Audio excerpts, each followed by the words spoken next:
एक बात कहूं बहनों, माँ जब तक इस दुनिया में रहती है, आदमी चाहे कहीं भी रहे लेकिन उसका मन बहुत हल्का रहता है। माँ की याद करता है ना कि माँ बैठी है। भले ही वो माँ को सहारा भी न दे पाए, लेकिन जब तक माँ बैठी रहती है तो आदमी को संबल बड़ा होता है। और जिस दिन माँ दुनिया से चली जाती है ना, उस दिन आदमी बहुत रोता है, बहुत रोता है। उस माँ की करुणा को याद, माँ के प्रेम को याद करके बड़े बड़े लोग रोए। कन्हैया भी है ना, जब द्वारका चले गए थे तब कन्हैया बहुत रोए थे, बहुत रोए थे।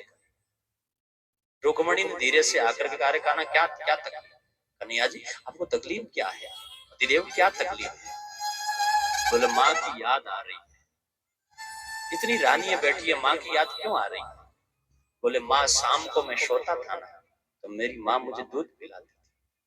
रुक्मणी ने कहा, इतनी दासी बेटी है, इतने सेवक बेटे, कौन मना करा, पीजिए ना दूध। कन्हैया ने कहा, नहीं, माँ दूध पिलाती थी। ऐसा कह करके कान्हे के नैन झरने लगे। रुक्मणी ने धीरे से एक दूध का गिलास ला करके कहा, स्वामी ये लो दूध पीजिए। कन्हैया ने कहा, बस इसको रख दो, मैं बाद में पी लूंगा। रुक्मणी धीरे से रख करके अपने रूम में कमरे में जाकर के सो जाती है। सुबह जब कन्हैया उठते हैं तो उठते ही मेरी माँ होती, आज मेरी माँ होती यहाँ, ऐसा कह करके फिर नैन बरसने लगे।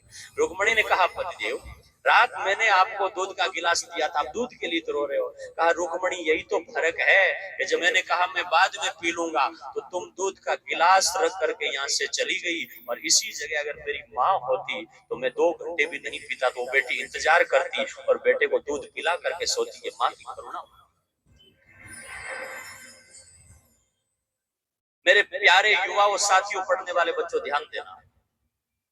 सिटी के माहौल में आकर के और इस मोबाइल की दुनिया में, टेक्नोलॉजी के जमाने में आकर के, और कभी अपनी माँ को मत भूल जाना, कभी अपने बाप को मत भूल जाना।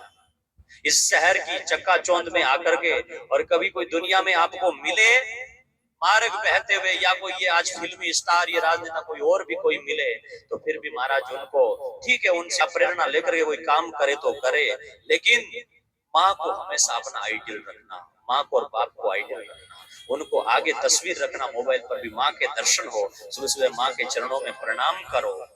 माँ से बड़ा कौन? माँ गई तो दुनिया गई। मैं एक जगह पर कहीं गया था, एक बहुत बड़ा आदमी था, गिरा, उसकी माँ चली गई तो पिटने के लिए, वो आंखें बरसने लगा, नैन बरसने लगा। होता है जब घर में माँ जैसा रिश्ते वाला प्राणी चला जाता है तो, अरे क्या हुआ, दुनिया से और भी जाते हैं तो हम रोते हैं, लेकिन वो रोने लगा और नैन बरसने लगा। मैंने कहा, ये तो सब होता है, संसार है और संसार के अंदर ऐसा होता रहता है। बोले नहीं नहीं, मैं आज अनाथ हो गया, आज मेरी माँ चली गई, आज के बाद में जब मैं घर में आऊंगा तो मैं ठेकेदार हूँ। कभी कभी रात को आते समय 11 बज जाती, 12 बज जाती, कभी कभी 1-2 बज जाती, लेकिन उन्होंने कहा जब मैं आंगन में आता ना तो वो मेरी बूढ़ी माँ, बेटी बेटी बेटा तू आ गया, ये कह करके, और उस समय मुझे बतलाती थी। आज मैं आंगन में जाऊंगा, रुपए अरबान खरबान हो गए, लेकिन फिर भी मुझे बेटा तू आ गया, ये कह करके सिर पर हाथ रखने वाला प्राणी कहाँ मिले? मेरी इन बहनों से पूछना, पीहर में और ससुराल में क्या फर्क है?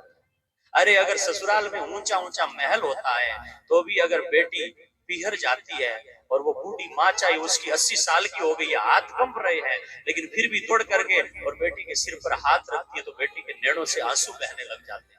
ससुराल में जो दुख मिला है, ससुराल में जो जितने प्रकार के कालजे के अंदर बोझ भरा है, उस बूढ़ी माँ का सिर पर एक हाथ आता है और सारा बोझ हल्का हो जाता है, और उसे लगता है कि दुनिया की सबसे सुरक्षित जगह मेरी माँ है।